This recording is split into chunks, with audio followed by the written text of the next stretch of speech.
Hello दोस्तों, स्वागत है आपका मैं एग्ज़ाम हब यूट्यूब चैनल पे।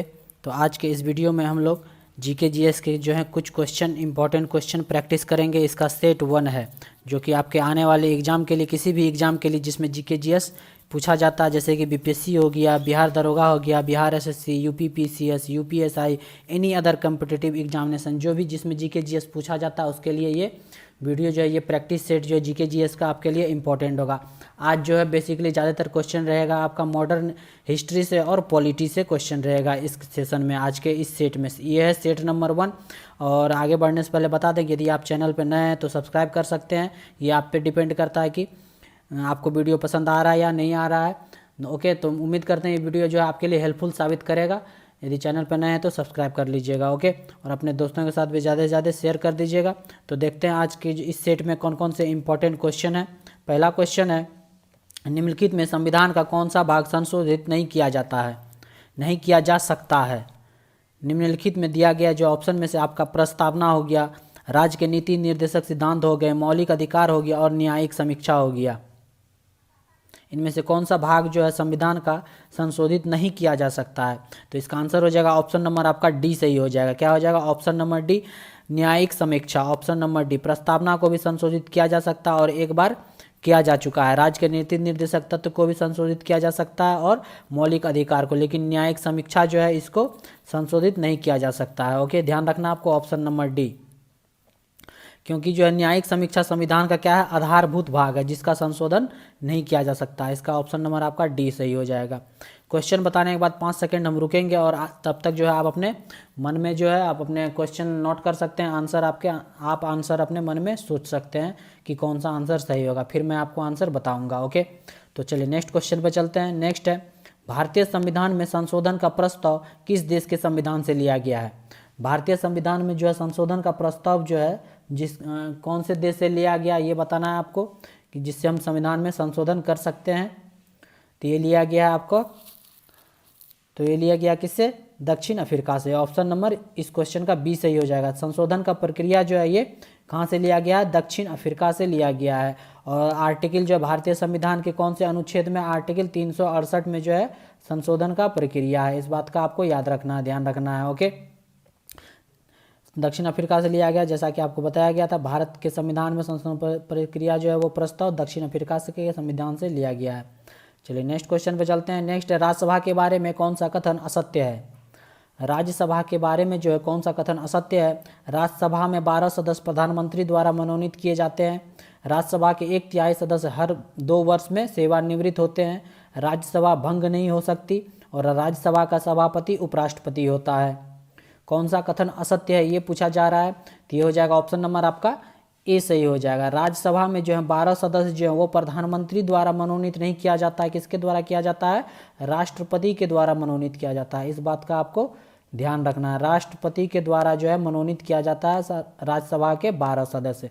बाकी ये तीनों स्टेटमेंट जो है, कथन जो है ये सत्य है। राज्यसभा भंग नहीं हो सकती। हर 2 साल पे जो है 1/3 सदस्य जो वो सेवानिवृत्त होते हैं और राज्यसभा का सभापति कौन होता है?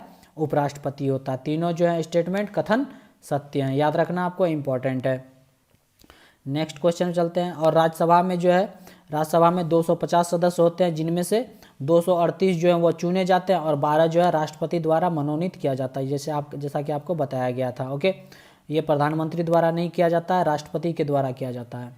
नेक्स्ट क्वेश्चन चलते हैं। भारत की संसद में कौन कौन होते हैं?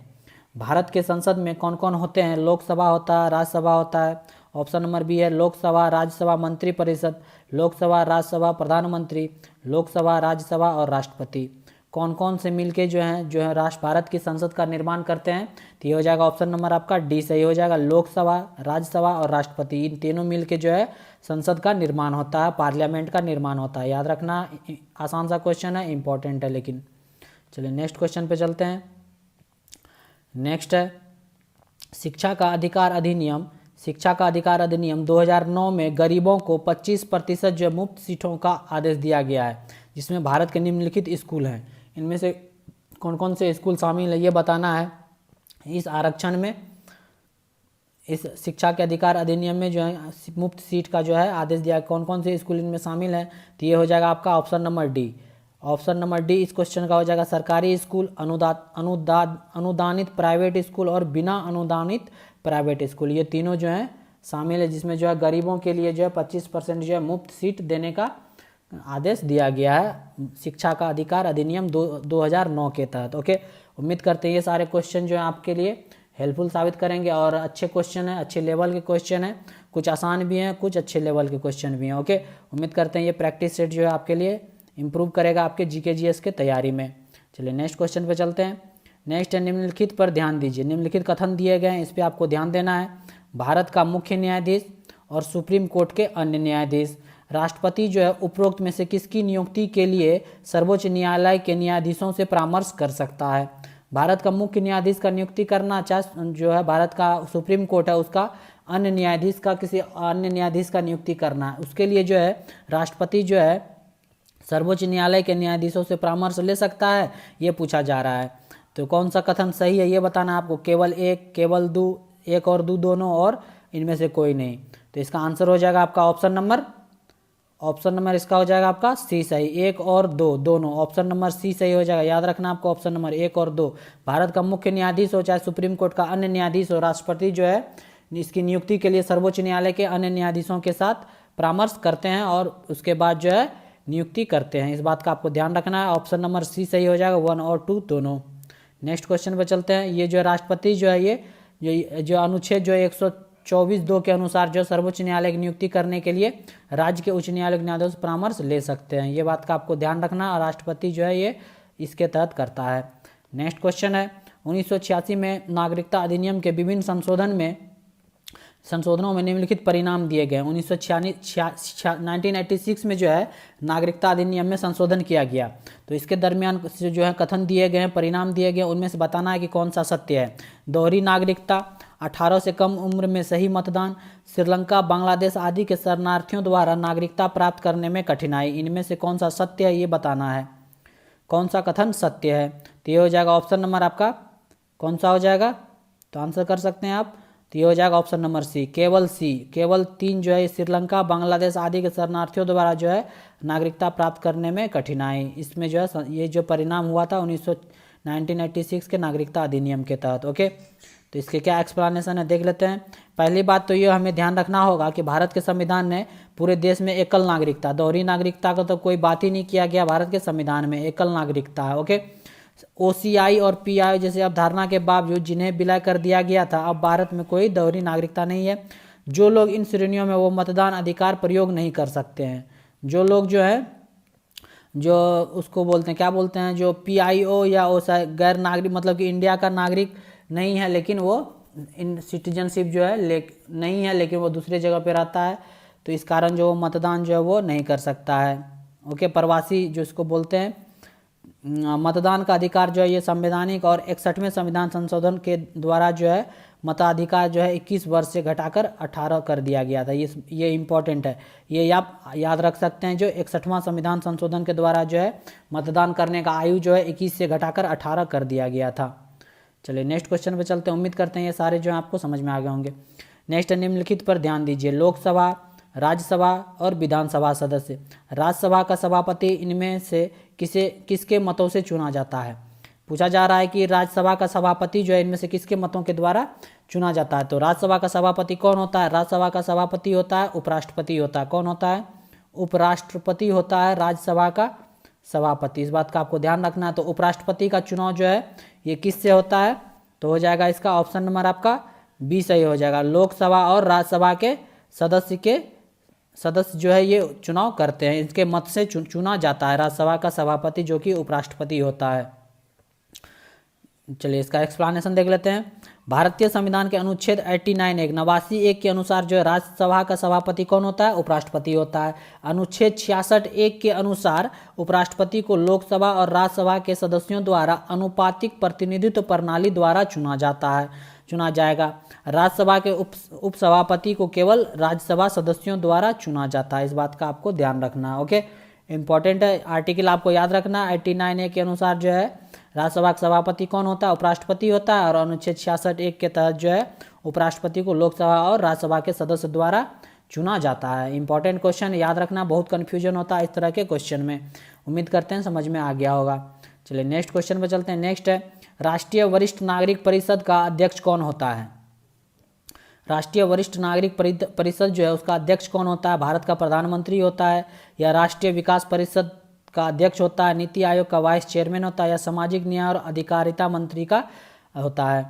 तो ये हो जाएगा ऑप्शन नंबर आपका डी सही हो जाएगा इस क्वेश्चन का। सामाजिक न्याय और अधिकारिता मंत्रालय के जो है अध्यक्ष जो है ये होते हैं राष्ट्रीय वरिष्ठ नागरिक परिषद का अध्यक्ष। ओके, ऑप्शन नंबर आपका डी सही हो जाएगा इस क्वेश्चन का, याद रखना आपको। नेक्स्ट क्वेश्चन में चलते हैं। 106वां संविधान संशोधन और 111वां संविधान संशोधन क्रमशः किससे संबंधित है? 106वां संविधान संशोधन जो हुआ था और 111वां जो संविधान संशोधन है ये किससे संबंधित है क्रमशः ये बताना है। पंचायत से है और सहकारी से है, सहकारी समिति और पंचायत से है, पंचायत से है या पंचायत से, या सहकारी समिति और सहकारी समिति से ही है दोनों। आसान क्वेश्चन नहीं है। चलिए आंसर कीजिए फटाफट, आप अपने मन में सोच सकते हैं कौन सा आंसर हो सकता है। तो इसका आंसर होगा, मैं बता रहा हूँ आपको, तो इसका आंसर होगा ऑप्शन नंबर डी, सहकारी समिति और सहकारी समिति। ये दोनों संशोधन जो है 106 और 111 ये सहकारी समिति से संबंधित है। इस बात का ध्यान रखना, इंपॉर्टेंट क्वेश्चन है, बहुत ही अच्छे क्वेश्चन है सारे इसमें। तो सहकारी समिति, सहकारी समिति, इसका एक्सप्लेनेशन देख लेते हैं। 106वां संविधान संशोधन जो है ये 22 मई 2006 को हुआ था, जो स्वैच्छिक गठन, स्वायत्त कार्य, लोकतांत्रिक नियंत्रण और पेशेवर प्रबंधन के माध्यम से सहकारी समितियों को सशक्त बनाने के उद्देश्य से पेश किया गया था। पारित होने के लिए लोकसभा में विधेयक पर चर्चा नहीं की जा सकी। विधेयक को जो है फिर 18/5/2009 को 14वीं लोकसभा के विघटन पर समाप्त हो गया ये विधेयक। संविधान के संशोधन के लिए विधेयक को फिर से पेश करने का निर्णय लिया। पहली बार जो पेश किया गया विधेयक जो है वो पास नहीं हो पाया, उसका जो है विघटन हो गया, समाप्त हो गया, उस पर कोई चर्चा ही नहीं किया गया।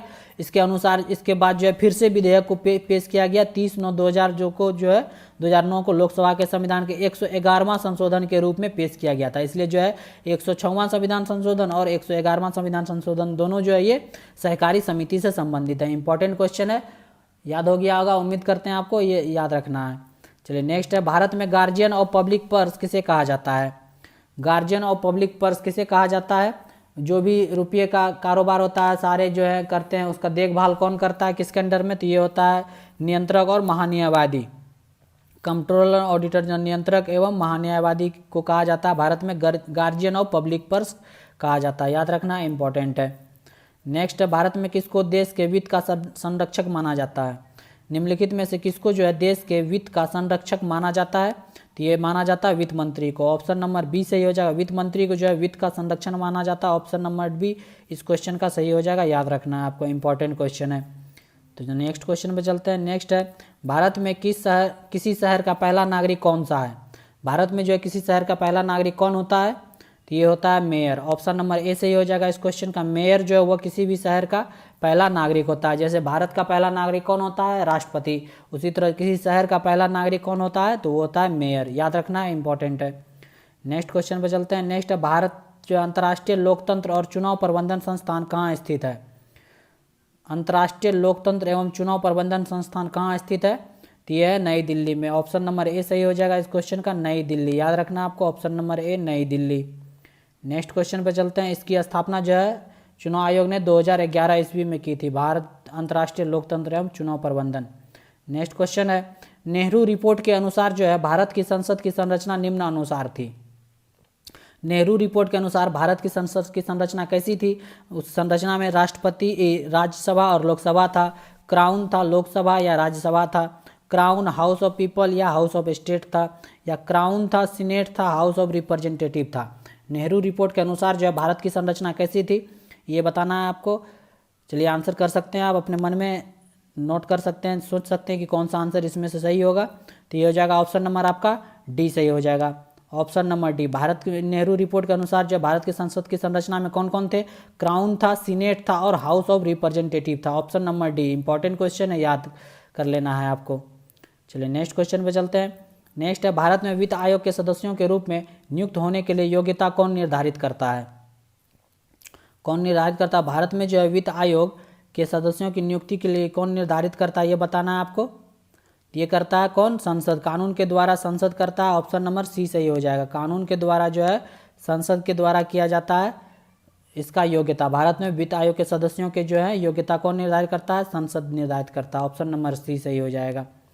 अनुच्छेद 280(2) संसद कानून द्वारा योग्यता निर्धारित कर सकती है जो आयोग के सदस्यों के रूप में नियुक्ति के लिए आवश्यक होती है। जिस तरीके से उन्हें चुना जाएगा उपरोक्त आलोक में संदर्भ में संसद के वित्त आयोग विविध परिणाम 1951 को अधिनियमित किया गया था। अनुच्छेद याद रखना आपको 280 का 2। नेक्स्ट है, पी मित्रा का नाम किस क्रांतिकारी संगठन की स्थापना के साथ जुड़ा हुआ है? पी मित्रा का नाम जो है किस क्रांतिकारी संगठन के साथ जुड़ा हुआ स्थापना से? तो ये जुड़ा हुआ अनुशीलन समिति। ऑप्शन नंबर ए सही हो जाएगा इस क्वेश्चन का। अनुशीलन समिति इंपॉर्टेंट है, बहुत ही इंपॉर्टेंट क्वेश्चन है, याद रखना आपको अनुशीलन समिति। नेक्स्ट चलिए इसका देख लेते हैं। अनुशीलन समिति की स्थापना जो है 24 मार्च 1902 को प्रमथनाथ मित्रा ने की। इस समिति के साथ श्री अरविंदो, देशबंधु चित्तरंजन दास, सुरेंद्र नाथ टैगोर, जतिन नाथ बनर्जी, बाघा जतीन, भूपेन्द्र नाथ दत्ता और बरिंदर घोष जैसे बहुत सारे लोग इससे जुड़े हुए थे अनुशीलन समिति से। याद रखना बहुत ही इंपॉर्टेंट समिति था और इसके जो है प्रमथ मित्रा जो है ये इंपॉर्टेंट व्यक्तित्व थे। ओके, उम्मीद करते हैं ये क्वेश्चन आपको समझ में आ गए होंगे, याद हो गए होंगे। चलिए नेक्स्ट क्वेश्चन पे चलते हैं। नेक्स्ट, एकेडमिक एसोसिएशन की स्थापना किसने की थी? एकेडमिक एसोसिएशन की स्थापना किसके द्वारा किया गया था? तो ये हेनरी विवियन डेरोजियो के द्वारा किया गया था। ऑप्शन नंबर ए सही हो जाएगा, हेनरी विवियन डेरोजियो। याद रखना आपको, Henry Vivian Derozio. Academic association exam में पूछा जा सकता है। सारे क्वेश्चन इंपॉर्टेंट हैं, आपको याद कर लेने हैं क्योंकि आगे जो है बहुत सारे एग्जाम होने वाले हैं, बीपीएससी के, बिहार दरोगा के, ये सारे एग्जाम के लिए बहुत ही इंपॉर्टेंट है ये सारे क्वेश्चन। चलिए नेक्स्ट क्वेश्चन पे चलते हैं। हेनरी विवियन डेरोजियो जो है वो शिक्षाविद और लेखक थे। वह हिंदू कॉलेज कलकत्ता के मुख्य सहायक मुख्य अध्यापक भी थे। याद रखना आपको। बंगाल का अंतिम स्वतंत्र नवाब किसे माना जाता है? बंगाल का जो है अंतिम स्वतंत्र नवाब किसे माना जाता है? तो ये सिराजुद्दौला को माना जाता है। ऑप्शन नंबर ए सही हो जाएगा, सिराजुद्दौला जो है बंगाल के अंतिम स्वतंत्र नवाब थे। याद रखना है सिराजुद्दौला। सिराजुद्दौला जो बंगाल का अंतिम स्वतंत्र नवाब था। 23 जून 1757 को ब्रिटिश ईस्ट इंडिया कंपनी के साथ प्लासी की लड़ाई में उनकी हार हो गई थी। उसके बाद जो है ये खत्म हो गया। तो सिराजुद्दौला याद रखना आपको 1757 में प्लासी की लड़ाई में। नेक्स्ट, स्वतंत्रता से पहले भारत के किस राज्य में प्राथमिक शिक्षा अनिवार्य थी? स्वतंत्रता से पहले जो है भारत के किस राज्य में प्राथमिक शिक्षा अनिवार्य थी? ये इंपॉर्टेंट क्वेश्चन है, बहुत ही कम देखने को मिले होंगे ये क्वेश्चन आपको। तो ये थे किस राज्य का जो है प्राथमिक शिक्षा अनिवार्य थी? ये थी बड़ौदा में। ऑप्शन नंबर ए सही हो जाएगा इस क्वेश्चन का, बड़ौदा। ये सारे क्वेश्चन जो है इंपॉर्टेंट है और बहुत ही कम जगह आपको देखने को मिलेंगे। सारे जो है क्वेश्चन अच्छे लेवल के क्वेश्चन हैं इस वीडियो में, इसलिए जो वीडियो जो है शुरू से अंत तक आपको देखना है। ओके, एक एक क्वेश्चन आपको याद कर लेना है। चलिए इसका क्वेश्चन का आंसर हो जाएगा बड़ौदा। बड़ौदा रियासत में जो 1906 में प्राथमिक शिक्षा को अनिवार्य बनाने के लिए कानून पारित किया गया था। ओके, इस 7 से 12 वर्ष के बच्चों के लिए प्राथमिक शिक्षा को अनिवार्य किया गया था, याद रखना है। नेक्स्ट क्वेश्चन पे चलते हैं। नेक्स्ट है, 1896 का कांग्रेस अधिवेशन किस लिए जाना जाता है? 1896 का कांग्रेस अधिवेशन जो है किस रूप में जाना जाता है?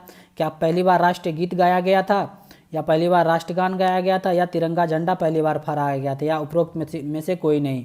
तो 1896 का कांग्रेस अधिवेशन जो है वह इसलिए जाना जाता है, भारत का जो है राष्ट्रीय गीत पहली बार गाया गया था। ऑप्शन नंबर ए सही हो जाएगा इस क्वेश्चन का। आपको याद रखना, राष्ट्रीय गीत जो है वो पहली बार गाया गया था इस कांग्रेस अधिवेशन में 1896 का। ऑप्शन नंबर ए सही हो जाएगा, राष्ट्रीय गीत।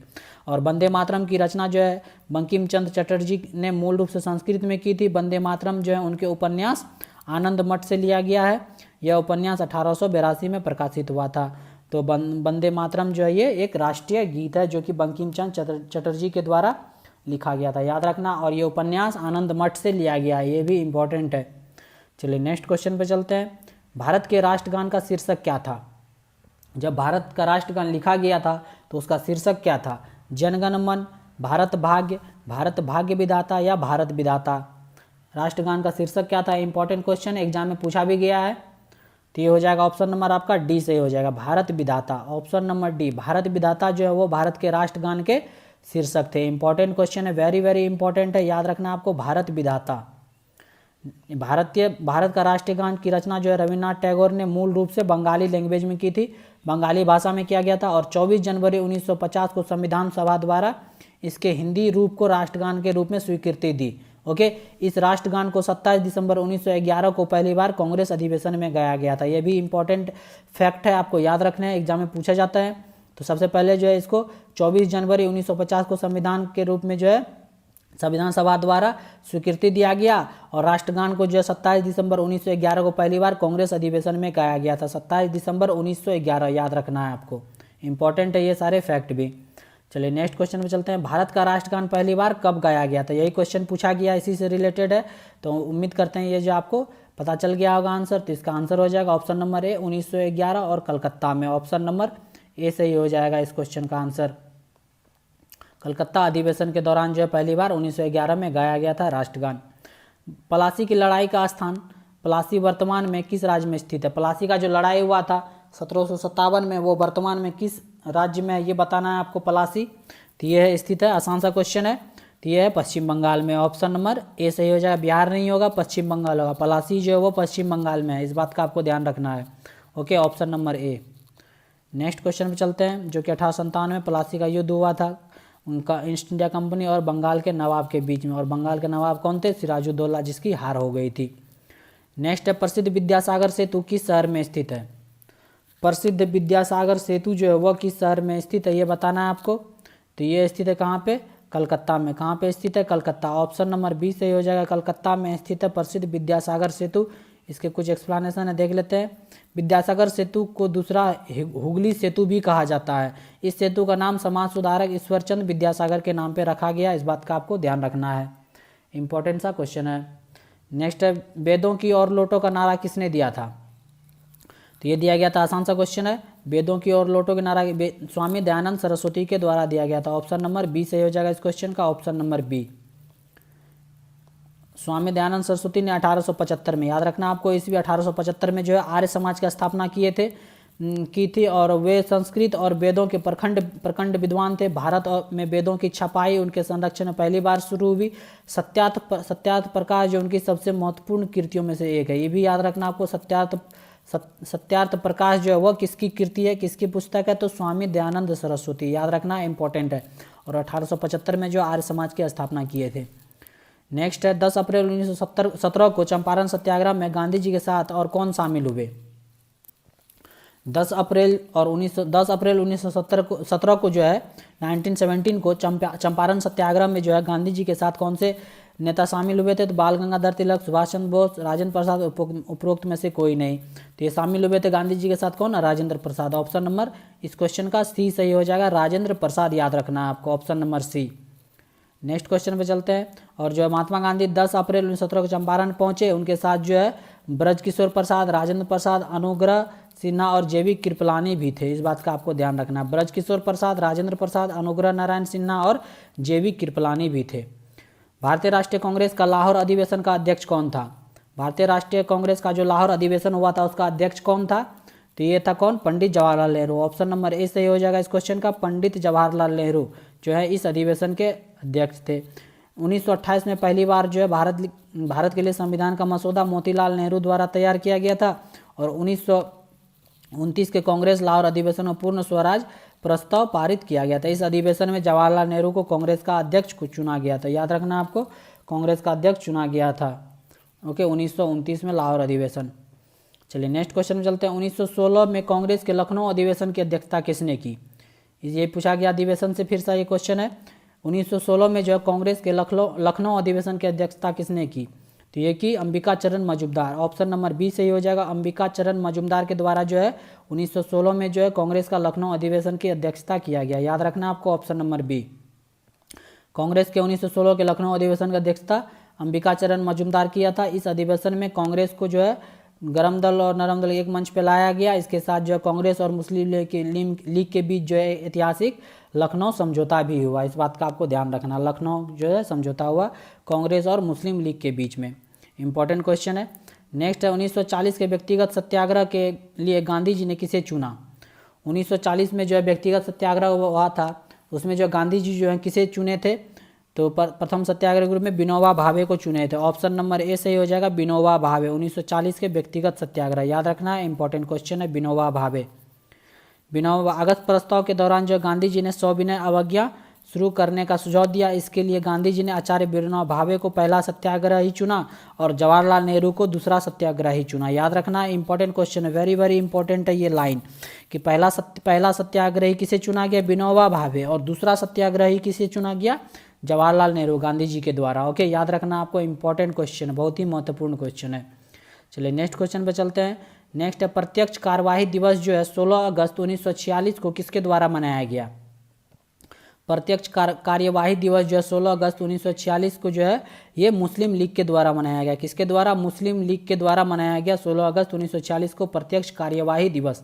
याद रखना, बहुत बार एग्जाम में पूछा गया, मुस्लिम लीग 16 अगस्त 1946 को प्रत्यक्ष कार्यवाही दिवस के रूप में मनाया गया।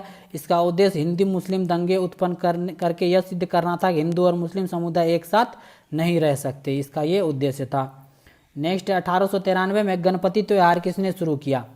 1893 में जो है गणपति त्यौहार किसके द्वारा शुरू किया गया, गणेश दामोदर सावरकर के द्वारा, नाना पाटिल के द्वारा, लोकमान्य तिलक के द्वारा और विनोबा भावे के द्वारा। किसके द्वारा शुरू किया गया 1893 में गणपति त्यौहार, तो ये शुरू किया गया लोकमान्य तिलक के द्वारा। ऑप्शन नंबर इस क्वेश्चन का सी सही हो जाएगा। याद रखना, लोकमान्य तिलक 1893 में गणपति उत्सव। धीरे धीरे महाराष्ट्र का यह त्यौहार जो पूरे देश मनाने लग गया। नेक्स्ट क्वेश्चन है वर्नाकुलर प्रेस एक्ट किसके द्वारा शुरू किया गया था। वर्नाकुलर प्रेस एक्ट जो है किसके द्वारा शुरू किया गया था, तो ये शुरू किया गया था, कौन सा ऑप्शन सही होगा आप मन में सोच सकते हैं या कमेंट करके भी बता सकते हैं। तो ये है आपका option number C, Lord Lytton. Lord Lytton के द्वारा जो है वर्नाकुलर प्रेस एक्ट शुरू किया गया था, ऑप्शन नंबर सी। याद रखना आपको, लॉर्ड लिटन। भारत में जो है देसी प्रेस पर प्रतिबंध लगाने के लिए लॉर्ड लिटन ने जो है 1878 में, ईस्वी भी याद रखना आपको कि वर्नाकुलर प्रेस एक्ट अधिनियम कब लागू हुआ था, तो 1878 में लॉर्ड लिटन के द्वारा। इस अधिनियम के द्वारा जो है राष्ट्रवादी अखबार सोम प्रकाश पर सबसे पहले प्रतिबंध लगाया गया था। ये भी लाइन इंपॉर्टेंट है कि सबसे पहला प्रतिबंध जो है कौन से अखबार पे लगाया गया था, कौन से, तो ये हो जाएगा ऑप्शन आपका सोम प्रकाश, आंसर हो जाएगा। क्या हो जाएगा, सोम प्रकाश। याद रखना है, लॉर्ड लिटन जो है वर्नाकुलर प्रेस एक्ट पे सबसे पहले लागू किया गया था, vernacular press act Lord Lytton के द्वारा। ओके, चलिए नेक्स्ट क्वेश्चन पे चलते हैं। नेक्स्ट है 1907 में जो है कांग्रेस के सूरत अधिवेशन की अध्यक्षता किसने की। 1907 में कांग्रेस का सूरत अधिवेशन का अध्यक्षता किसके द्वारा किया गया, तो ये किया गया रास बिहारी बोस के द्वारा। ऑप्शन नंबर आपका डी सही हो जाएगा, रास बिहारी बोस के द्वारा जो है सबसे पहला जो है सूरत अधिवेशन की अध्यक्षता किया गया, option number D. Next question पे चलते हैं। इस अधिवेशन में कांग्रेस का विभाजन जो है वो गरम दल और नरम दल में हो गया था कांग्रेस सूरत अधिवेशन के दरमियान ही। इसका अध्यक्ष कौन किया था, रास बिहारी बोस। याद रखना है। मद्रास लेबर यूनियन की स्थापना किसने की। मद्रास लेबर यूनियन की स्थापना किसके द्वारा किया गया, सुबोध बनर्जी, बीपी वाडिया, लाला लाजपत राय और भारत भूषण पांडे के द्वारा। किसके द्वारा किया गया मद्रास लेबर यूनियन की स्थापना, तो ये किया गया बीपी वाडिया के द्वारा। किसके द्वारा, बीपी वाडिया के द्वारा किया गया मद्रास लेबर यूनियन की स्थापना, ऑप्शन नंबर बी। याद रखना, इंपॉर्टेंट क्वेश्चन है। मद्रास लेबर यूनियन जो है भारत का पहला पंजीकृत था। इसकी स्थापना बीपी वाडिया ने वी कल्याण सुंदरम के साथ मिलकर किया था। आपको ध्यान रखना है, बीपी वाडिया। नेक्स्ट क्वेश्चन है भारत का पहला पंजीकृत ट्रेड यूनियन कौन सा था। भारत का पहला जो है पंजीकृत ट्रेड यूनियन कौन सा था, तो ये था Madras labour union. Option number आपका सी सही हो जाएगा, मद्रास लेबर यूनियन जो है भारत का पहला पंजीकृत ट्रेड यूनियन था। ऑप्शन नंबर आपका सी सही हो जाएगा इस क्वेश्चन का। याद रखना आपको, Madras labour union. Madras labour union जो है भारत का पहला पंजीकृत मजदूर संघ था और इसका स्थापना जो 1918 में बीपी वाडिया और कल्याण सुंदरम के द्वारा किया गया था। जैसा कि ऊपर के क्वेश्चन में दिया गया था मद्रास लेबर यूनियन, तो उसका स्थापना जो है भारत का पहला पंजीकृत ट्रेड यूनियन था, Madras labour union. Option number आपका सी सही हो जाएगा। तो ये थे कुछ इंपॉर्टेंट क्वेश्चन जीके जीएस, ये प्रैक्टिस सेट नंबर 1 था। उम्मीद करते हैं ये बहुत सारे इंपॉर्टेंट क्वेश्चन इसमें आपको देखने को मिले होंगे, जो कि आपके आने वाले एग्जाम के लिए बीपीएससी हो गया, बिहार दरोगा, चाहे अदर कोई भी कंपटीशन एग्जाम हो गया कम्पिटिटिव जिसमें जो है जीके जीएस पूछा जाता है, उसके लिए ये आपके एग्जाम के लिए इंपॉर्टेंट होगा, हेल्पफुल साबित करेगा, बहुत ही बेनिफिशियल होगा। शुरू से अंत तक वीडियो देखिएगा, सारे क्वेश्चन इंपॉर्टेंट है। कमेंट करके जरूर बताइएगा कैसा लगा ये वीडियो, यदि आपके लिए हेल्पफुल है कि नहीं है। ओके, तो इस तरह का और भी सेट जो है आपके लिए प्रोवाइड करते रहेंगे ताकि आपका प्रैक्टिस जो है जीके जीएस का बेहतरीन हो सके। जीके जीएस का जितना बार बार प्रैक्टिस करेंगे उतना और बेहतर होते चले जाएंगे। ओके, उम्मीद करते हैं ये वीडियो जो है आपको अच्छा लगेगा, आपके लिए हेल्पफुल साबित करेगा। तो देखते रहिएगा my exam hub YouTube channel. यदि वीडियो पसंद आए तो लाइक कर दीजिएगा और चैनल पर नए हैं तो सब्सक्राइब कर लीजिएगा और अपने दोस्तों के साथ भी ये वीडियो जो है शेयर कर दीजिएगा। ओके, तो मिलते हैं नेक्स्ट वीडियो में। देखते रहिए my exam hub YouTube channel. Okay, thank you for watching.